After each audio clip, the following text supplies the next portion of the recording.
Hvala. It's the one word I know, so that's it. But thank you. Before I get started, because I know this is an unusual presentation, normally I have done a great deal of research in Alzheimer's disease, which is how I first came into contact with everyone here in Croatia.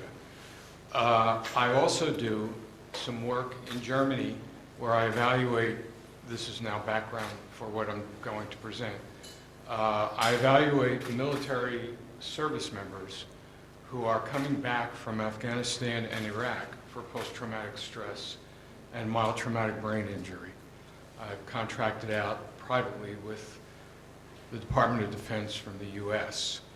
And so, in addition to thanking you and myself for giving me the opportunity to put this material together and present, I just want to say that many of the service members who I've worked with to do these interviews also want to thank everyone here, because there are severe problems, as most of you probably know, and this has given me an opportunity. This is the first time I've really had an opportunity to conceptualize this material in any way so that we can begin to kind of look at this in a more structured framework to begin to come to grips with some of the problems that we now face with regard to effective treatment.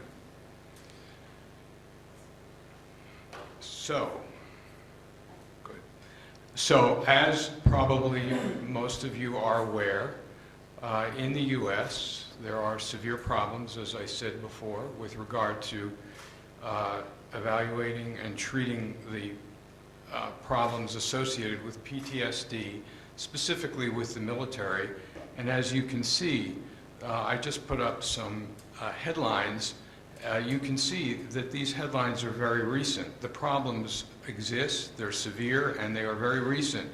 The most recent being an article that appeared in one of the major Washington, D.C. newspapers just in September, just last month. So as I was preparing this talk, I put these together, and since I knew I was coming here to Croatia, as I have been here before, I just went into Google and I noticed that indeed there are some current problems here as well. As you can see, there was an article that came out last September 2018. Of course, this is all in English. And the interesting thing that I noticed was, simultaneous to the problems that are occurring in the US, indeed, in May of 2019, as I guess, again, most of you are aware, there was a major demonstration regarding the war veterans, the veterans from the War of Independence here in Croatia, and some of the problems associated with integrating and treating those folks as well. So this is a common problem, interestingly enough.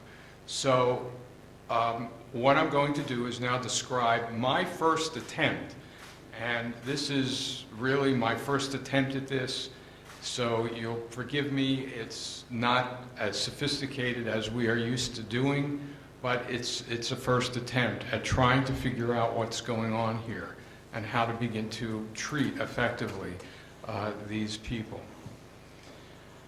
One other thing I want to mention that's very important, from the interviews that I was doing and that I still do, one of the first things that I was struck with was how important the spouses of the soldiers are, because really we have a very similar situation with regard to Alzheimer's disease. The spouses of the soldiers are the ones who really bear the brunt of what's going on here with regard to the troubles that these folks have.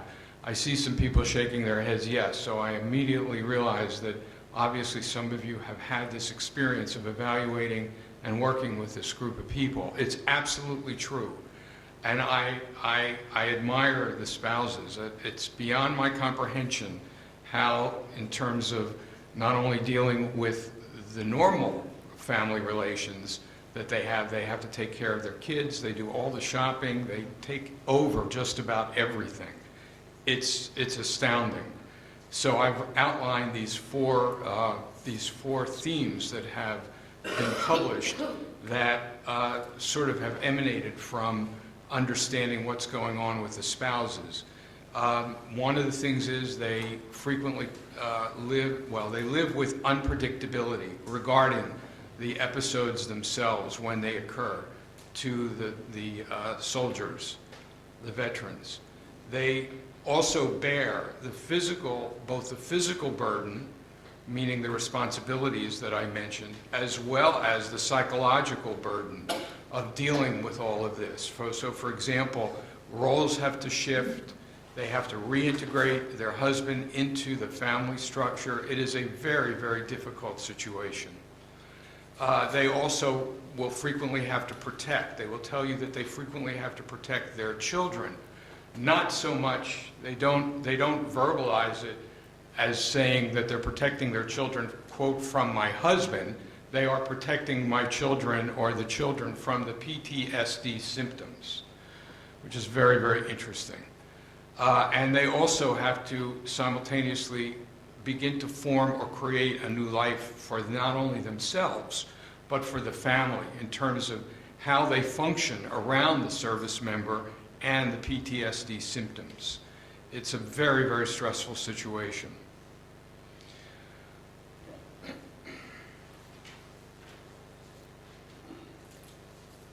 Now, most of you are familiar. I have some notes here.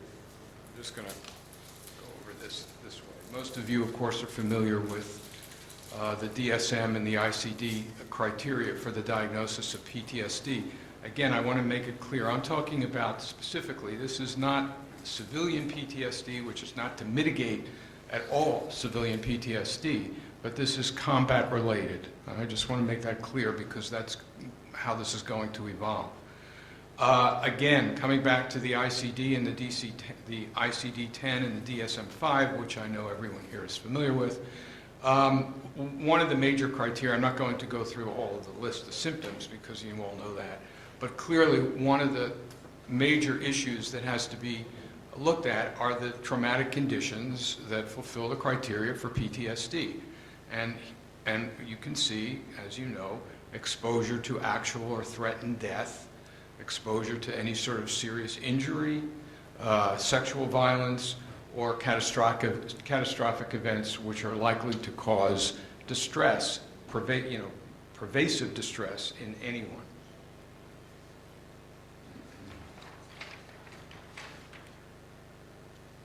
Symptoms, of course, that usually characterize the PTSD individual could be flashbacks, nightmares, affective symptoms, anger management problems. I know we're all familiar with that. Now, what I did in order to try to begin to conceptualize what was going on, as I was doing my interviews, I realized I can't describe it any better than this.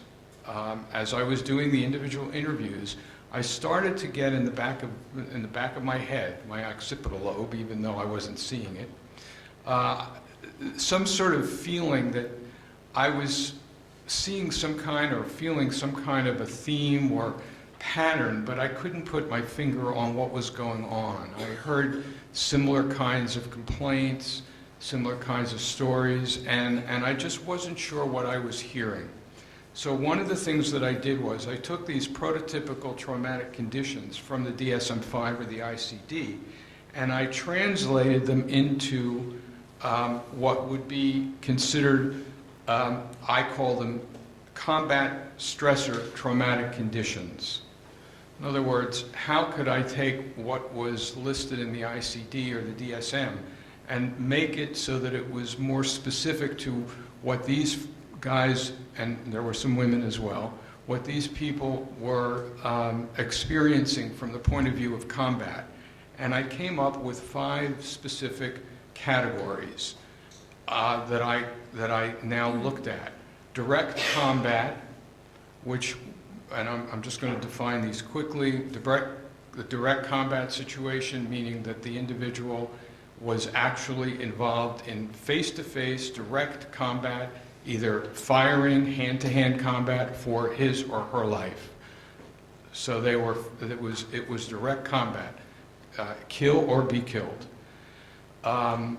Indirect combat, which is a situation in which, for example, the soldiers may have been in a convoy, and it's possible that the first vehicle, the first armored vehicle was blown up by a roadside device, and then what happened was they all had to, the convoy would stop, everybody had to get out, there was a firefight, but only maybe the first two vehicles, the men from the first two vehicles or the first three vehicles were involved in the fight.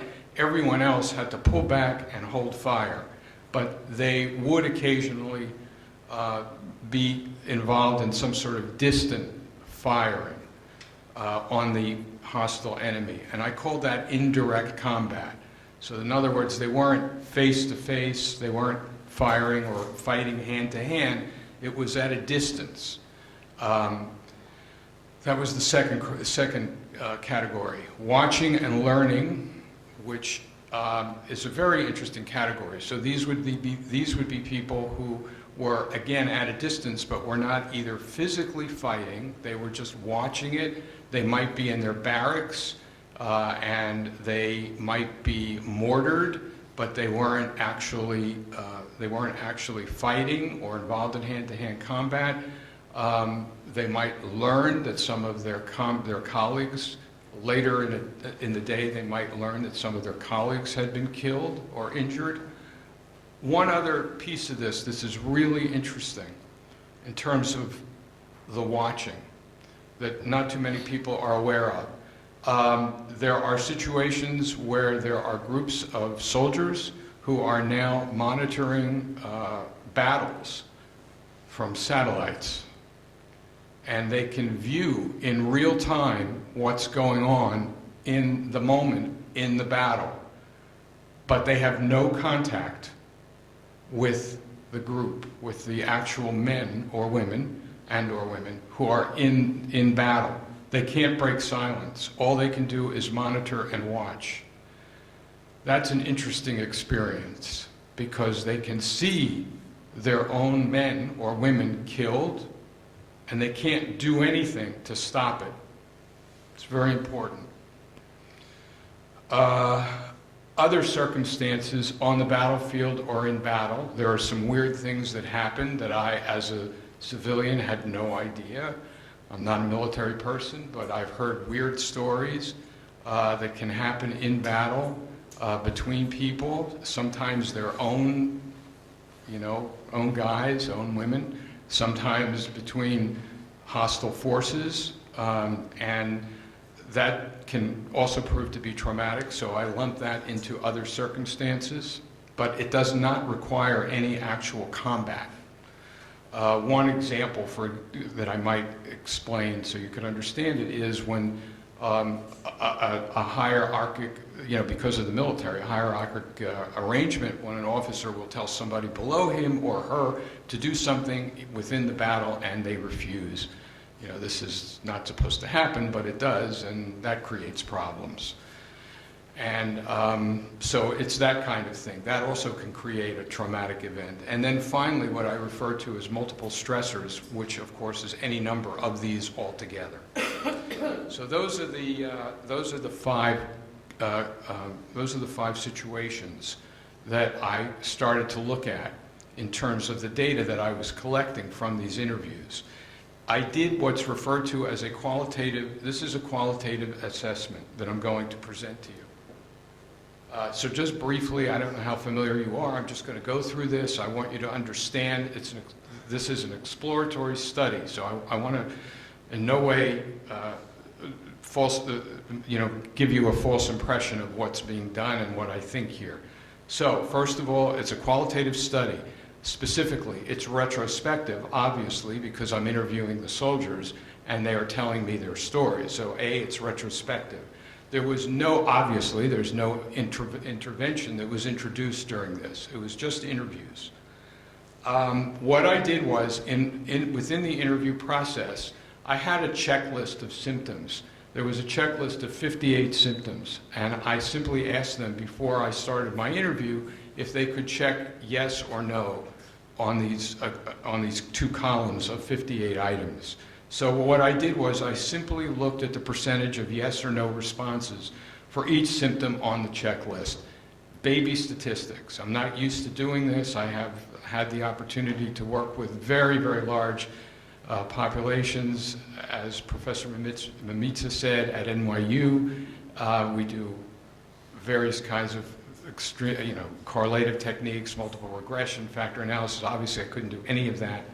So all I did was, this is just percentages. But at least it allowed me for a rudimentary comparison between the items so that the raw data could be reorganized through a frequency count of responses for each item. And that's really all I did. That's what I did on this. I checked, I visually scanned the items, and I extracted out, I guess you could say that what I basically did was I did my own mental factor analysis. Any item that had a frequency of yes, that is, that the symptom was present, for more than 50%, I extracted it out. I used it. So, ended up with 22 items, and then I arranged the items into categories based on their phenomenologic clinical similarities. And I came up with 4 factors or domains. And here they are. So there's a cognitive factor, there's an affective factor, there's what I called a neurophysiologic factor, and finally a psychological and/or behavioral disturbance factor, because I couldn't come up with anything more creative. And those are the items underneath that define the factors. As I said, it was kind of a mental factor analysis, a baby factor analysis. So there's a total of 22 items. Again, this is a very, very simple thing, not in any way scientific, but those are the items that define each one of the factors. Now, just so you have some sense of who these people were, the mean age of the people who I interviewed was 46 years. The range of ages was from 27 to 75. The mean length of the service in active duty, the mean length of service in the military was 14.4 years. And that was calculated via either the age that they were when they retired, because there were some people who retired who I had to interview, or at the time of the evaluation. And you can see that the range of the length of service was pretty wide. It was from 3 years to 29 years, active duty. I gave them, just so that I had some sense of what was going on cognitively, I gave them the mini-mental as an Alzheimer's researcher. And the range was 24 to 30, and the mean was 27.9. And I divided their ranks up into 3 levels. As you can see, there are 3 levels. There were 7 enlisted men. Those are the non-officers. There were 15 NCOs, which is the abbreviation for non-commissioned officers, basically sergeants. And then there were 3 officers, or commissioned officers, who had gone to university and college and then gone on and had higher ranks based on their education and or training. So there were only 25 altogether. So, I mean, it's a very, very small sample. I should also say that these people were selected. I have my notes in front of me. These people were selected. It's important. They had no prior history of psychological problems, and they had no other current psychological diagnosis other than the PTSD. They were in good health. I did have to eliminate others from the group here because I only wanted to get people who were in relatively good health with no physical chronic illnesses, except because this is something that happens in the military all the time. The only thing was they had chronic complaints of joint problems and or osteoarthritis. You can't get away from it in the military. They all have it. And it happens very quickly within the first 6 months of training. Their knees, their backs, their elbows, their necks, their shoulders, it's just, you can't do anything. That's it.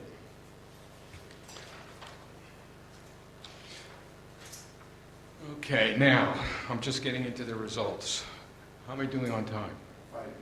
I got 5 minutes left? All right, I'm going to go to the conclusions, because I want to have some time for questions. So what I did was I looked at the frequencies, and I found, surprisingly, that I thought that the group that would have the most symptoms, that would exhibit the most symptoms, would be the guys who had been in direct combat. That was not the case. I was very surprised. Number one, obviously you can see from this slide, it's hard because of the colors, but you can see from this slide, if you look carefully, that the group that suffered multiple stressors had the largest number overall of the number of checked yes items. In other words, they had the most complaints across all, basically not across all of these categories, but on a consistent basis, it was basically the group that had multiple stressors. And on the other hand, the group that had the least number, the two groups that had the least number of frequency of items checked, that is complaints, even though they had PTSD, were the people from the direct combat group, that's that basic one-to-one direct combat, or the other.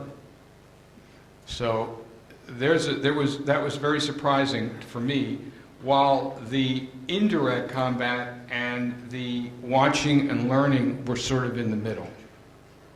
So, number one, I was surprised that not the direct combat, but that some other group had more items, more problems.